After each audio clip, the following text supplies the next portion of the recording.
سرکاری ملازموں کے لیے خوشخبری، تنخواہوں میں 35% تک اضافہ۔ وفاقی بجٹ پیش، گریڈ 16 تک ملازمین کی تنخواہوں میں 35% ایڈ ہاک ریلیف کا اعلان۔ گریڈ 17 سے 22 تک کے ملازمین کی تنخواہیں 23% بڑھائی گئیں۔ پینشن میں 17.5% اضافے کا اعلان۔ سرکاری ملازموں کی کم از کم پینشن 10,000 سے بڑھا کر 12,000 مقرر۔ ای او بی آئی پینشن 8,500 سے بڑھا کر 10,000، کم از کم اجرت 32,000 روپے مقرر کر دی گئی۔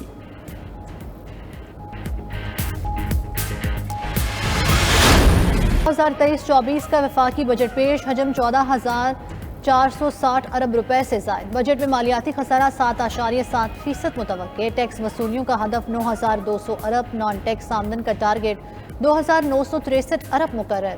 قرضوں اور سود کی ادائیگی کے لیے 7,300 ارب رکھے گئے۔ سبسڈیز کی مد میں 1,074 ارب، پینشن کے لیے 761 ارب روپے رکھنے کی تجویز۔ وفاقی ترقیاتی بجٹ 950 ارب، دفاعی بجٹ 1,804 ارب روپے رکھنے کی تجویز دی گئی۔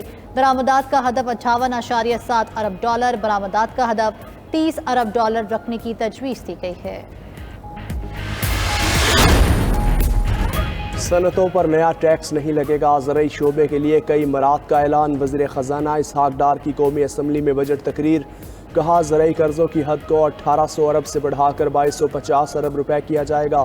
50,000 زرعی ٹیوب ویلز کو شمسی توانائی پر منتقل کرنے کے لیے 30 ارب مختص۔ وزیر اعظم یوتھ بزنس اور زرعی قرض کے لیے 10 ارب سبسڈی دی جائے گی۔ درآمدی یوریا کھاد پر 6 ارب کی سبسڈی دی جائے گی۔ چھوٹے کسانوں کو کم مارک اپ پر قرضوں کے لیے 10 ارب کی سبسڈی ملے گی۔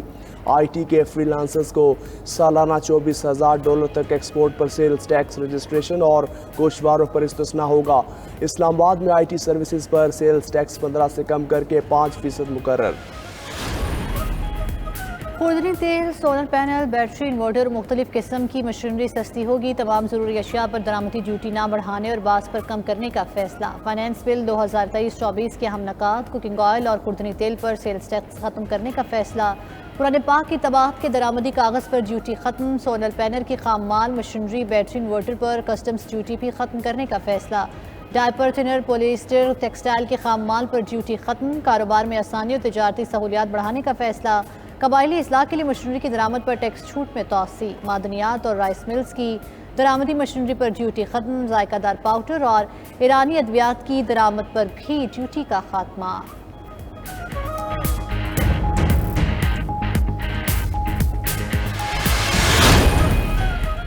$50 کروڑ سے زائد آمدن والوں پر 10% سپر ٹیکس عائد ہوگا۔ 40 کروڑ سے 50 کروڑ روپے آمدن والوں پر 8% سپر ٹیکس لگانے کی تجویز۔ 35 سے 40 کروڑ آمدن پر 6% سپر ٹیکس عائد۔ 30 سے 35 کروڑ آمدنی پر 4% سپر ٹیکس لگے گا۔ 20 سے 30 کروڑ آمدن پر 3% سپر ٹیکس عائد کرنے کی تجویز۔ 15 سے 20 کروڑ آمدنی پر 1% سپر ٹیکس لگے گا۔ پوائنٹ آف سیل کے ذریعے لیدر اور ٹیکسٹائل مصنوعات پر سیلز ٹیکس بڑھانے کا فیصلہ۔ بی او ایس پر سیلز ٹیکس کی شرح 12 سے بڑھا کر 15% مقرر۔ بجٹ میں 200 ارب روپے کے اضافی ٹیکسز عائد کیے گئے ہیں۔ Chairman F B R Asim Ahmad کی نیوز کانفرنس بولے 175 ارب روپے کے براہ راست ٹیکس لگائے گئے۔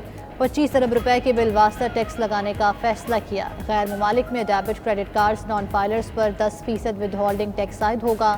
فائلرز پر 5% ٹیکس عائد کیا جائے گا۔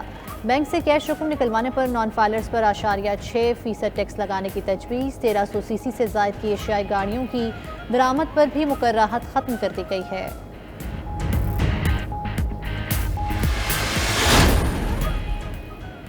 آئی ٹی ایکسپورٹ بڑھانے پر توجہ دی جائے گی۔ وفاقی وزیر خزانہ اسحاق ڈار کی بجٹ تقریر۔ کہا ترسیلات زر بڑھا کر زر مبادلہ کے ذخائر بہتر بنائے جائیں گے۔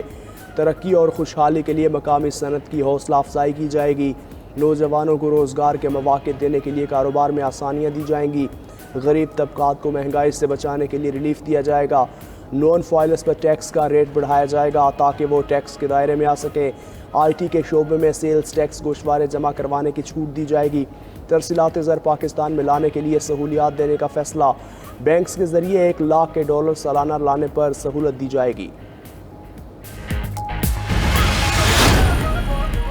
وزیر خزانہ اسحاق ڈار کہتے ہیں IMF کے نویں جائزے کی تمام شرائط کو پورا کر لیا، کوشش ہے IMF سے جلد سٹاف لیول معاہدہ ہو جائے۔ مخلوط حکومت کے مشکل فیصلوں کی وجہ سے پاکستان ڈیفالٹ ہونے سے بچ گیا، خراب معیشت اور عوام کی مشکلات کی ذمہ دار سابق حکومت ہے۔ PTI حکومت نے مالی خسارے میں اضافہ کیا، IMF تعلقات کو نقصان پہنچایا، موجودہ حکومت نے سیاست نہیں ریاست بچاؤ پالیسی پر عمل کیا۔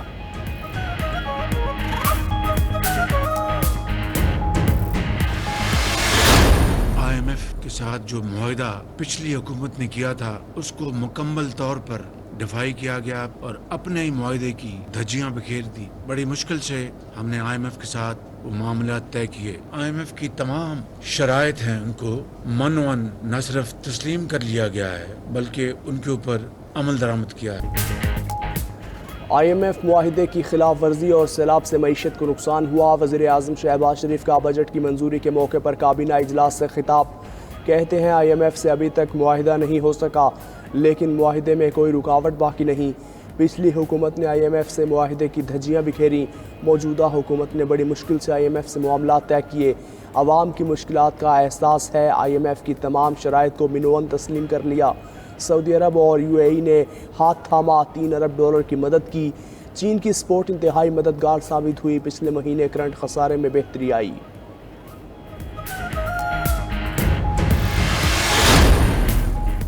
تاجروں صنعت کاروں کا آئندہ مالی سال کے بجٹ کا خیر مقدم۔ صدر کراچی چیمبر طارق یوسف بولے، بجٹ میں زرعی معیشت پر توجہ دینا وقت کی ضرورت تھی۔ صدر لاہور چیمبر کاشف انور کہتے ہیں کہ تمام تر مشکلات کے باوجود حکومت نے ریلیف دیا۔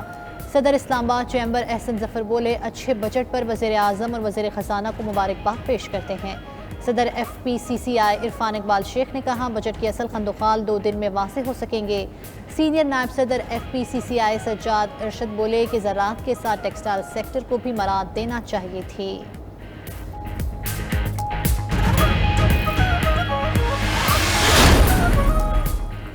وزیر خزانہ کی ایکسپورٹرز کو 300 ارب روپے کی ٹیکس چھوٹ دینے کی سے معذرت۔ وزیر اعظم نے بجٹ میں مختلف ایکسپورٹ سیکٹرز کو 300 ارب روپے کی چھوٹ دینے کا مشورہ دیا تھا۔ اسحاق ڈار کا موقف تھا، ٹیکس چھوٹ کی وجہ سے ماضی میں کبھی برآمدات نہیں بڑھیں، درآمدات کے لیے درآمدی مال پر چھوٹ دینے سے قیمتیں بھی کم نہیں ہو سکیں، ٹیکس چھوٹ کا غلط فائدہ اٹھا کر مہنگائی جاری رکھی جاتی ہے۔ فارما، ٹیکسٹائل اور پیکڈ فوڈ کے ضمن میں وزارت خزانہ کا تجربہ تلخ ہے، ان سیکٹرز میں برآمدات ٹیکس چھوٹ کے باوجود نہیں بڑھ سکیں۔ سماجی تحفظ کے شعبے میں 4 خرب 66 ارب کا بجٹ رکھنے کی تجویز۔ امن و امان اور سیکیورٹی امور کے لیے 2 خرب 37 ارب روپے کا بجٹ مختص۔ صحت کے لیے 24 ارب، تعلیم 97 ارب روپے کا بجٹ رکھنے کی تجویز دی گئی۔ سبسڈی کا حجم 1300 ارب روپے ہوگا۔ سب سے زیادہ سبسڈی توانائی کے شعبے کے لیے 974 ارب رکھی گئی۔ بے نظیر انکم سپورٹ پروگرام کے لیے بجٹ میں 430 ارب روپے مختص کیے گئے۔ پیٹرولیم لیوی 50 سے بڑھا کر 60 روپے فی لیٹر کرنے کی تجویز۔ 870 ارب روپے حاصل ہونے کا تخمینہ۔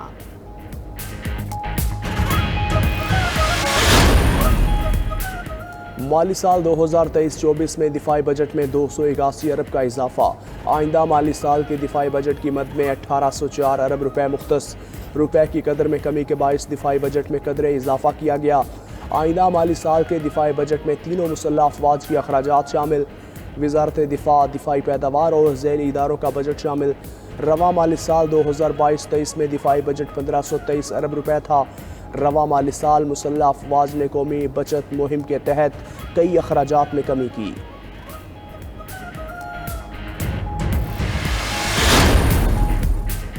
ملک میں مہنگائی بے لگام، کئی اشیاء کے بڑھ گئے دام۔ ادارہ شماریات کے مطابق رواں ہفتے مہنگائی کی شرح میں 0.21% اضافہ ہوا۔ سالانہ بنیادوں پر مہنگائی کی شرح 39.26% ریکارڈ ہوئی۔ 22,000 ماہانہ سے کم آمدن والوں کے لیے مہنگائی 41.06% رہی۔ آلو، پیاز، چکن، ٹماٹر، لہسن، دال، ماش، چینی، واشنگ سوپ مہنگا۔ بیف، مٹن، دودھ، دہی، گڑ، چائے، چاول کی قیمتیں بڑھیں۔ LPG، دالیں، آٹا، انڈے اور کوکنگ آئل سمیت 10 اشیاء سستی ہوئیں۔ 20 اشیاء ضروریہ کی قیمتوں میں استحکام رہا۔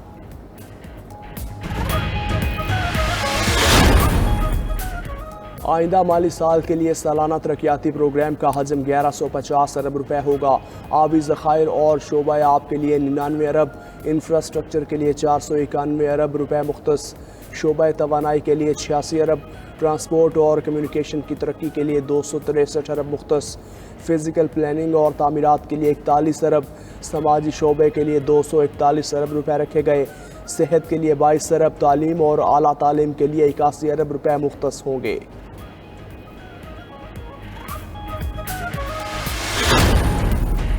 سندھ کا آئندہ مالی سال کے لیے بجٹ آج پیش کیا جائے گا۔ سندھ حکومت کا مجموعی ترقیاتی بجٹ 700 ارب روپے کے قریب ہوگا۔ صوبائی ترقیاتی پروگرام کے لیے 380 ارب، ضلعی ترقیاتی پروگرام کے لیے 30 ارب روپے مختص کیے جائیں گے۔ وفاق کی مدد سے چلنے والے منصوبوں کے لیے 20 ارب کا تخمینہ، غیر ملکی امداد سے چلنے والے منصوبوں کا بجٹ 263 ارب سے زائد رکھنے کی تجویز۔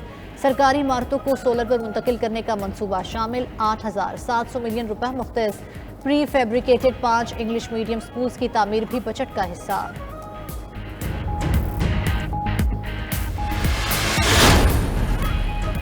پاناما کا معاملہ کچھ اور ہی تھا۔ 436 افراد میں سے ایک خاندان پر کیس چلا۔ Supreme court Panama scandal case سے نواز شریف کا مقدمہ الگ کرانے پر برہم۔ 7 سال سے معاملہ عدالت میں ہے، کیا اس وقت صرف ایک فیملی کے خلاف کیس چلانا مقصد تھا؟ آپ کو اس کیس میں کوئی دلچسپی نہیں تھی؟ جسٹس سردار طارق کا جماعت اسلامی کے وکیل سے مکالمہ، ریمارکس دیے قانون بائی پاس کر کے سپریم کورٹ سے آرڈر نہ کروائیں۔ جسٹس امین الدین خان بولے کوئی از خود نوٹس نہیں لیں گے۔ وکیل جماعت اسلامی کی تحقیقات کے لیے جوڈیشل کمیشن کی استدعا، سماعت 1 ماہ کے لیے ملتوی۔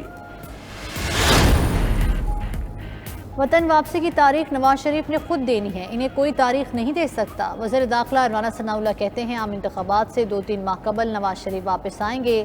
مسلم لیگ نون کو اکثریت ملی تو وزیر اعظم نواز شریف کی مرضی کا ہوگا، سیٹ ایڈجسٹمنٹ ہو سکتی ہے، آپشن کھلے رہنے چاہیے۔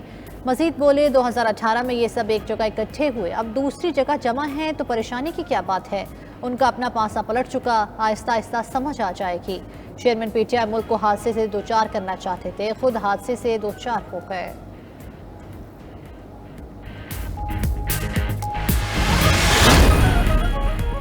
استحکام پاکستان پارٹی کے سربراہ جہانگیر ترین کی آج رات برطانیہ روانگی۔ جہانگیر ترین برطانیہ میں معمول کا طبی معائنہ کروائیں گے۔ 1 ہفتہ قیام کے دوران جہانگیر ترین کی اہم سیاسی ملاقاتوں کا امکان۔